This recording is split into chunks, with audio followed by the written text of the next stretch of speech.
Hello and I welcome you all to civil सोचिन।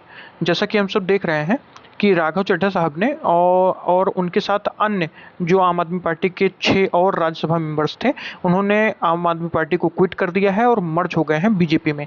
और जब ये प्रेस कॉन्फ्रेंस दे रहे थे राघव चड्ढा साहब, तो उन्होंने कुछ कहा है, उसको आप सुनिए, फिर बात करते हैं।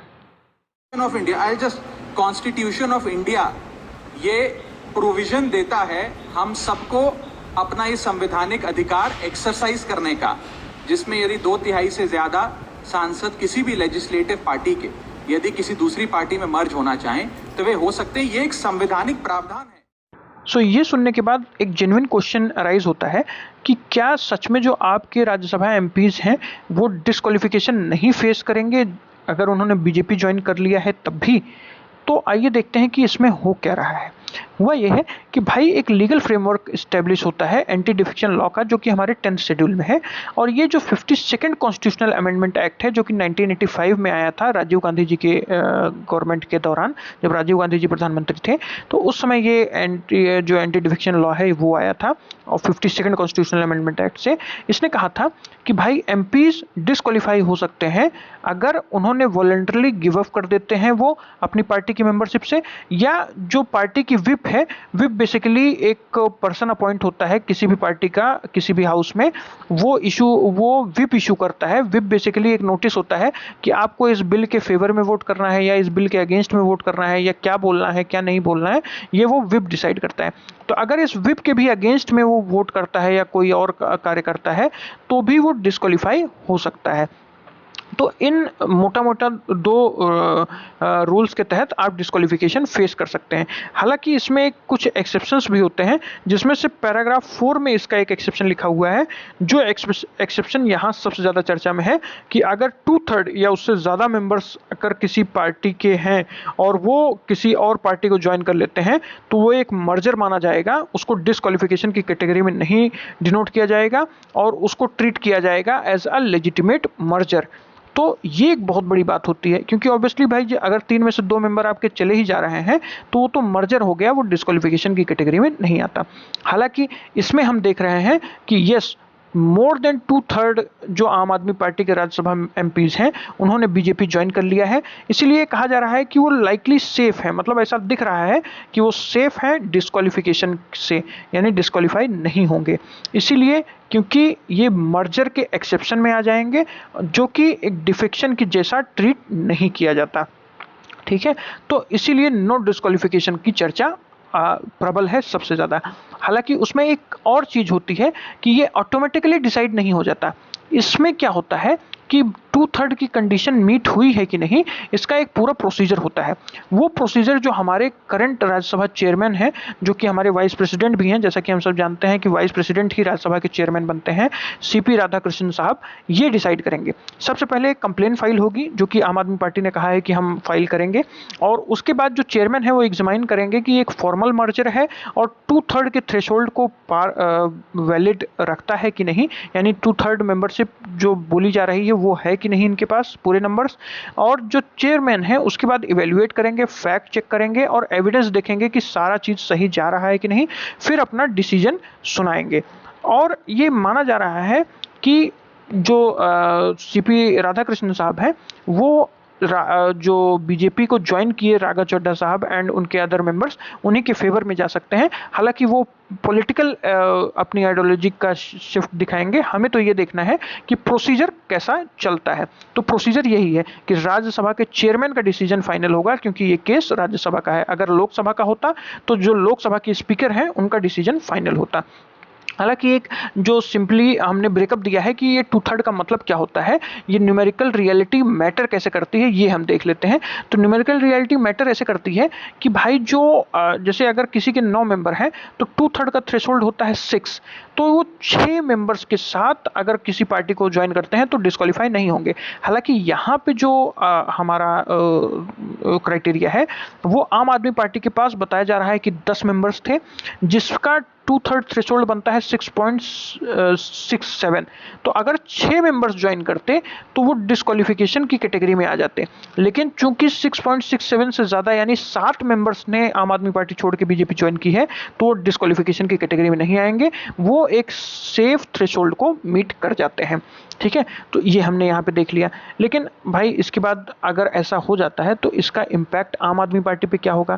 भाई सबसे बड़ी चीज़ है भाई वो बहुत ज़्यादा कमज़ोर हो जाएगी आम आदमी पार्टी इन पार्लियामेंट, क्योंकि ऑब्वियसली राज्यसभा में से 10 में से 7 मेंबर तो उसके चले ही गए, तो उसमें बहुत कम स्ट्रेंथ बचेगी और ऑब्वियसली ये एक बहुत बड़ा लॉस होता है एक नेशनल पार्टी के लिए अपर हाउस में।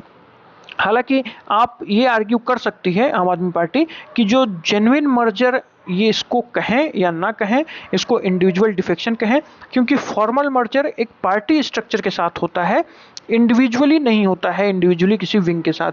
तो ये एक जो मर्जर है वो जेन्युइन है कि नहीं, उसके तहत आम आदमी पार्टी आर्ग्यू कर सकती है राज्यसभा चेयरमैन के साथ।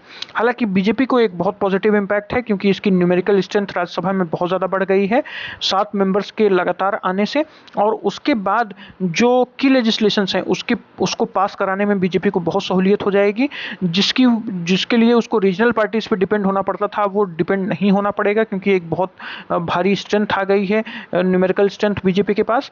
और ऑब्वियसली एक स्ट्रॉन्गर जो पोजीशन है गवर्नमेंट की और नेशनल डिसीजंस लेने की, अगर अपर हाउस में आपके पास न्यूमेरिकल स्ट्रेंथ आ गई है तो वो भी बहुत ज़्यादा बढ़ जाती है। अच्छा, इसी के साथ हमने ये देखा कि राज्यसभा की जो डायनेमिक्स है वो भी शिफ्ट हो रही है, बैलेंस ऑफ पावर इसमें भी दिख रहा है, क्योंकि अपर हाउस जो है उसके पास जो पावर इक्वेशन है वो बहुत ज़्यादा होता है। तो इसीलिए कहा जा रहा है कि इसने क्या किया है, जो रूलिंग कोएलिशन है उसकी पोजीशन को बहुत ज़्यादा मजबूत कर दिया है, क्योंकि बीजेपी के पास एक बहुत अच्छा स्ट्रेंथ आ चुका है और ऑब्वियसली जो अपोजिशन का स्पेस है वो बहुत ज़्यादा श्रिंक कर गया है अब राज्यसभा के अंदर भी। तो इसलिए ये कहा जा रहा है कि जो गवर्नमेंट है बहुत ज़्यादा स्ट्रांग हो गई है और अपोजिशन बहुत ज़्यादा वीक हो गया है इन राज्यसभा इस मर्जर के बाद। और उसके बाद भाई हमने सुप्रीम कोर्ट के कुछ जजमेंट्स भी देखे इसमें, जो इस केस में भी आ सकते हैं, क्योंकि ये केस मोस्ट प्रोबेबल है कि सुप्रीम कोर्ट जाएगा, क्योंकि राज्यसभा के चेयरमैन का जो डिसीजन आएगा उसके खिलाफ जो आम आदमी पार्टी है वो सुप्रीम कोर्ट जा सकती है। तो भाई जो कोहितो होलाहन केस था 1992 का, उसमें सुप्रीम कोर्ट ने कहा था कि भाई एंटी डिफेक्शन लॉ बिल्कुल वैलिड लॉ है। और एक चीज़ और उन्होंने जोड़ी कि जो जुडिशियल रिव्यू है वो स्पीकर के डिसीजन के ऊपर भी हो सकता है और स्पीकर के डिसीजन के बाद भी हम जुडिशियल रिव्यू कर सकते हैं। तो इसीलिए कहा जा रहा है कि ये मोस्ट लाइकली सुप्रीम कोर्ट जा सकता है।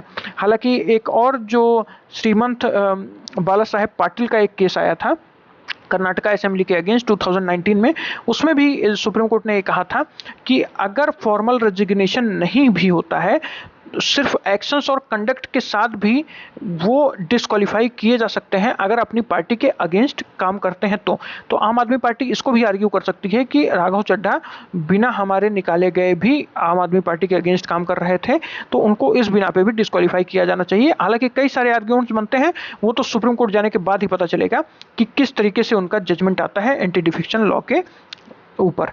और इसी के साथ हमने ये भी देखा कि इसमें कुछ ग्रे एरियाज हैं और इसीलिए कुछ कंट्रोवर्सीज भी क्रिएट हो रही हैं, क्योंकि भाई ये जेन्युइन मर्जर है कि नहीं, इस पे बहुत सारी डिबेट हो रही है। क्योंकि जेन्युइन मर्जर, कई लोग ये कह रहे हैं कि जेन्युइन मर्जर उसको कहते हैं जब एक पार्टी लेवल अप्रूवल होता है तब, यानी भाई कोई पार्टी अगर 100 लोगों की पार्टी है, उसके 10 मेंबर्स सिर्फ राज्यसभा में हैं और 10 मेंबर्स ने ये कहा कि भाई नहीं हम में से 7 चले जाएंगे, तो भाई 100 में से 7 ही तो गए, तो ये पूरी पार्टी थोड़ी मर्ज हो रही है किसी ABCD पार्टी में। ठीक है, in case of this BJP, कोई पूरी पार्टी थोड़ी मर्ज हो रही है बीजेपी में, सिर्फ राज्यसभा के कुछ मेंबर्स मर्ज हो रहे हैं बीजेपी में।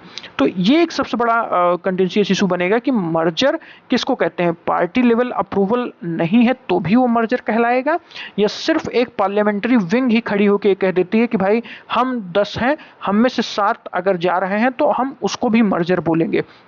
तो ये पूरा इंटरप्रिटेशन की बात है और सुप्रीम कोर्ट इसको केस टू केस बेसिस ही डिसाइड करेगी। और इसी के साथ हमने ये भी देखा कि जो फाइनल वर्डिक्ट है वो अगर मर्जर का क्लेम वैलिड निकलता है तब तो डिस्क्वालिफिकेशन नहीं होगा, लेकिन अगर मर्जर का क्लेम इनवैलिड निकलता है या नंबर्स इनसफिशिएंट हो जाते हैं तो डिस्क्वालिफिकेशन लाइकली पॉसिबल होगा। हालांकि फाइनल डिसीजन लाई करता है सिर्फ चेयरमैन ऑफ राज्यसभा के पास, लेकिन मोस्ट प्रोबेबल है कि सुप्रीम कोर्ट इसको अपने रिव्यू के लिए अपने अंडर में लेगा और सुप्रीम कोर्ट ही इस पे फाइनल डिसीजन सुनाएगा। हालांकि यूपीएससी में कुछ वैल्यू एडिशन के लिए भी हम कुछ देख सकते हैं कि anti defection law ensures stability but often undermines intra party democracy.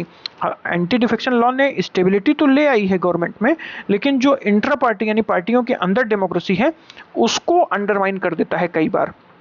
इसीलिए कहा जाता है कि ये इनकरेज करता है मास डिफेक्शन को, क्योंकि 2/3 का लूपहोल उन लोगों को मिल जाता है।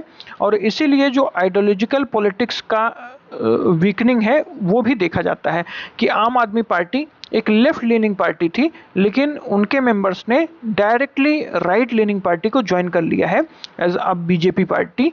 तो बीजेपी तो उसलिए ये कहा जा रहा है कि आइडियोलॉजिकल पॉलिटिक्स को भी ये वीकन कर देता है 2/3 का लूपहोल। लेकिन देखते हैं कि इस केस में आगे चल के क्या होता है। और इसी के साथ अगर आपको ये टॉपिक समझ में आया हो then like share and subscribe to our channel. Thank you so much.